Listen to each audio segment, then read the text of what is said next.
I'm Teresa Coraggio, and this is Third Paradigm. My last episode, Phony Maloney and WikiSpooks, has gotten 3,000 views on Substack, which is more than the entire last month put together.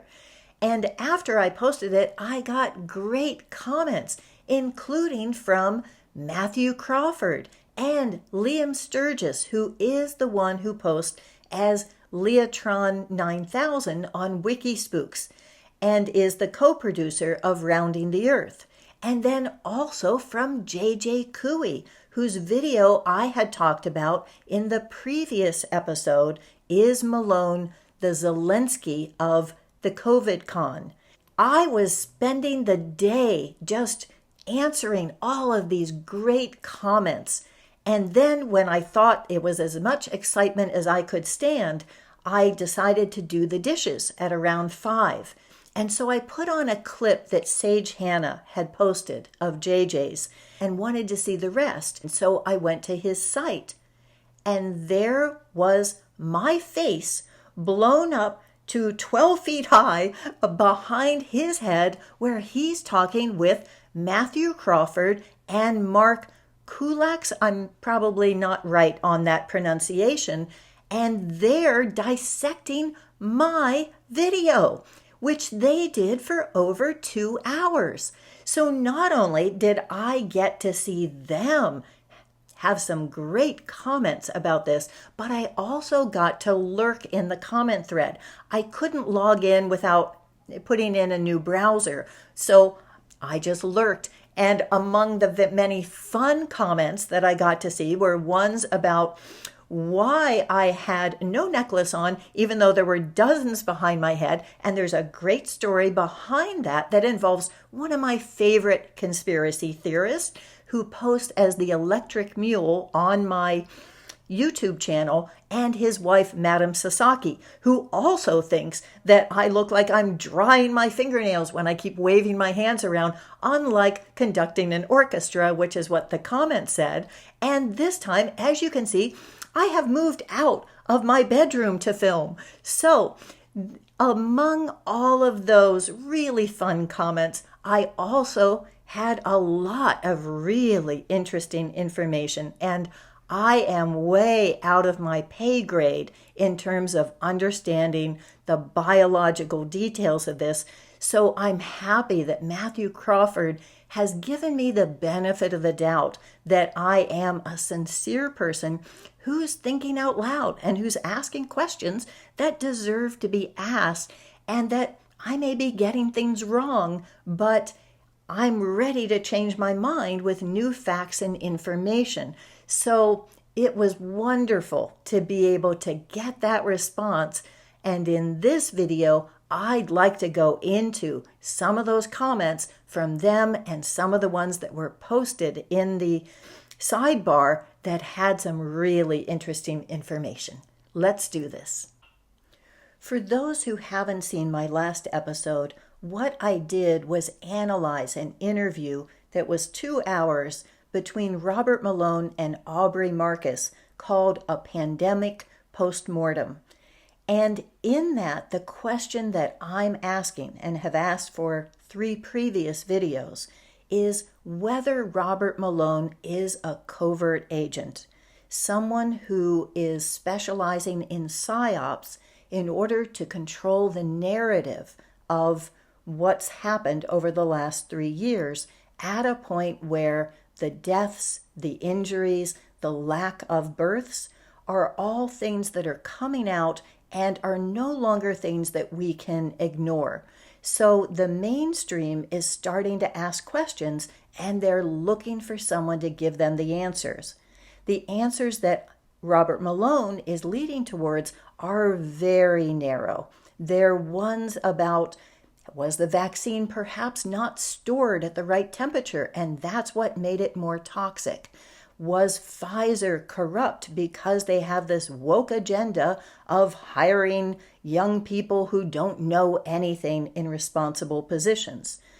Are they doing things with Fauci that is pulling the wool over his eyes? Is he already corrupt? And overall, is it China? Is this an attack from China that we need to respond to militarily? So those are the things that I'm looking at as to whether that's his agenda and whether he is co-opting the resistance movement in order to make sure that people can't change that and that people aren't asking any deeper questions in order to find a new answer. A term that Malone uses a lot, which I find now was something that he was taking from Mathew Crawford, is fifth generation psychological warfare, or 5GW. That's something that Aubrey responds and says, yeah, it used to be that there would be abductions and torture and killings and these things would be really dangerous, but now it seems like people are just throwing a bunch of pixels at you. They're throwing text, they're throwing comments.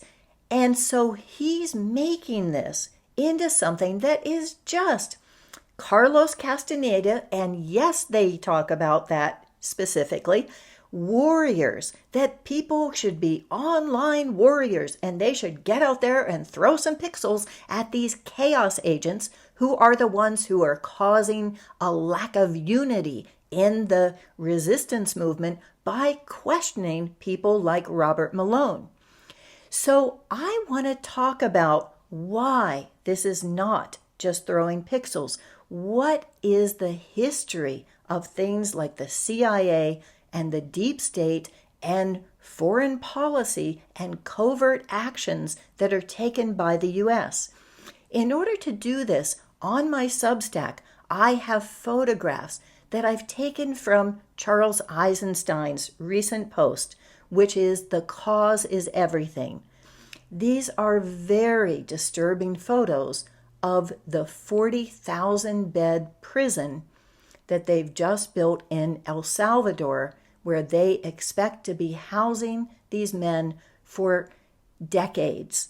And these are tattooed men who are together like sardines, just masses and masses of shaved heads and huddled together and being put in open air cages. In the post that Charles Eisenstein wrote, what he wanted you to do is look at this not as just one event, but something that makes it connected to everything. And here's what he writes to his friend who is the photographer. Charles writes, "Yeah, the debate about what to do with these gang members doesn't touch the real issue. The gangs are a symptom of the neoliberal stripping of wealth from places like El Salvador, primarily through the debt system, but also through transnational corporate influence on government abetted by the CIA and U.S. State Department. Once all that is in place, every response to the gang problem is bad. Those poor men." His friend Martin, who is the photographer, wrote back, "Poor men is right, inextricably caught in a multi-sided vice of pre-colonial tribalism, corrupt regional and local political parties, also gang-affiliated, violent antagonisms between military and police forces, male machismo, grinding poverty, decades of thievery and illicit support by the ruling classes, the abject evils of CIA, USAID machinations, regional drug barons supplying ravenous markets in Europe and the States, gang members rendered subhuman by excessive amphetamine use, the strange nobility of dying a violent and painful death as catharsis promoted by centuries of rapacious old world Catholicism." How this system came about is what I write about in my book, How to Dismantle an Empire, and I write about how to change it. I see the empire as dismantling itself right now, and I have no patience for someone like Malone who's looking to prolong the agony, who's looking to keep this game going for more decades, for more centuries. I think that this is enough, and I think this is the point at which everything changes, and I don't want him to take that away from us. So here are some different points in no particular order. One of the things that Mathew posted on the comments is how he felt that the DMED project, which is the Defense Medical Database, a treasure trove because everyone in the military was forced to get the vaccine and they kept records. And those were records that were available to be analyzed. And that project had been handed to him by Malone. And then he was kept occupied on it for 1,000 hours between him and his team, but mostly him. And then it was never utilized. So there were very strange things that went on with that database, that there was 3 different sets of numbers, one where it steps down, one where it steps up, and this is way beyond my pay grade. These guys are really smart, and I did not understand a lot of what they were talking about, but there was something fishy that went on, but it was never utilized. So that seemed to him to be a distraction. He also talks about being invited to the Malone farm, which is, he was told, completely set up and wired so that there could be no eavesdropping. So it's a very high-tech compound that is not exactly just a horse farm. It's also this site that has been made secure. And he was told that he would be introduced to different people who are in intelligence. He declined and didn't end up staying there, but it's very interesting. And then there was something that JJ picked up on, which was when Steve Kirsch first met Robert Malone. Robert Malone talks about this, and JJ played the clip 4 times to make sure he got it right. This was when Steve came to him to get EAU, emergency use authorization, from BARDA. And JJ's like, what do? Just go door to door and say, hey, do you know anybody at BARDA? They deduced this to be fluvoxamine. And in the comments, Liam said, is that Prozac? And someone else said, no, that's a similar name, but this is something called Luvox. So they posted links to the emergency authorization. What they found is that if you use it and identify COVID within 7 days and take this, on day 15, it can make a difference. What is the actual thing that it's used for? It's an SSRI, which is a serotonin reuptake regulator, and it's used for OCD. So this is something that is similar to Prozac, which is another SSRI. Coincidentally, speaking out against SSRIs is one of the things that the Bragans are known for. Let me read from my first video, Who is Robert Malone Really?, on the lawsuit, and what I discovered from their website about Peter and Ginger Bragans' 110 combined years of fighting against pharmaceutical companies. Peter's international campaign against lobotomies closed down psychosurgeries and ended government funding for research facilities. His research forced electroshock companies to inform the FDA it caused brain damage. Together, the Bragans ended a Congress-funded interagency program on inner-city children to find biological and genetic causes for their alleged propensity for violence. In the 1990s, Peter was the sole medical expert for reviewing discovery in 150 combined cases alleging suicide, murder, and psychosis from Prozac. As the date for the trial neared, everyone in his house became progressively sicker until a plumber happened to find that someone had removed the chimney from their oil burner and water heater. By their account, they have been threatened and penniless, but state, we have been blessed with a feeling of being protected when we have decided to make a stand about something we deem to be of great importance in respect to human well-being and freedom. By our deeds, we have earned our enemies, and the good that has come from our work has confirmed our choice on how to live. When I look at the GoodRx comparison between Luvox and Prozac, which was also posted in the comments, I notice that they have very similar warnings. They both start with suicidal thoughts and behavior. And then Luvox has serotonin syndrome, dangerous medication interactions, withdrawal, higher bleeding risk, mania, and seizures. But it's only about 6 times more expensive than Prozac. The last point I want to look at is made by Mark in regards to Malones CV, which is public for July 2021. What Mark has done is compare it to an earlier version, and I can't find it in the comments, but the links to both of those are there so that you can compare the two. And in the earlier CV, there's almost no mention of mRNA.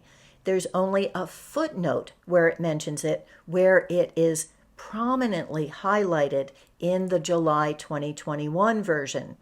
So the question that Mark is asking is there something that happened in 2021 where the train went off the rails and they had to bring Malone in as a fixer? That is there something with the whole rollout of the vaccine that didn't go according to plan? And so he's looking at it not as a gotcha, but more as something that indicates that this maybe wasn't the plan all along. Maybe bringing Malone in and having him be the one who controls this narrative was something that was a fix, something to be able to control something that maybe was getting a little too close to the truth. That was what I was trying to do in my focusing on Aubrey catching Robert Malone in the lie about Canada offering ice cream to kids to get the vaccine in May when they weren't eligible for the vaccine for 5 to 11 until November. It wasn't just, he's not able to keep track. It's more that I think he had to come up with a story to say, well, why did you change your mind? And that he invents this doctor who wants to be anonymous, who's gone to ground, whose office was trashed, whose computer was stolen, who was reporting these adverse events, which is awfully early for reporting adverse events in May and having them be scrubbed from the database. I think he needed to have some kind of story to say, when did I start changing my mind? And so that's what I'm focusing on, not just a gotcha that he didn't remember. And I'll end with a question. Between Malone and Kennedy, who controls who? Why is Kennedy allowing Malone to be the spokesperson for a movement as he throws anti-vaxxers under the bus? Does it have anything to do with the super PAC that Steve Kirsch has started for Kennedy's run for president? I highly recommend that everyone watch JJ's video, which I'll link in the Substack. They not only have so much deep information and knowledge about the biological aspects of this and the statistical aspects, but they're also having so much fun with it. So check it out, and it was a real pleasure to also get to listen to Mark, who I haven't heard before, even though he is actually subbed to me as Housatonic, which is his IT company. So thank you to Mathew and Mark and to JJ. To follow this up, here's Who is Robert Malone Really? And Is Malone the Zelensky of the COVID Con, where I analyze my first video of JJ Couey. Thank you.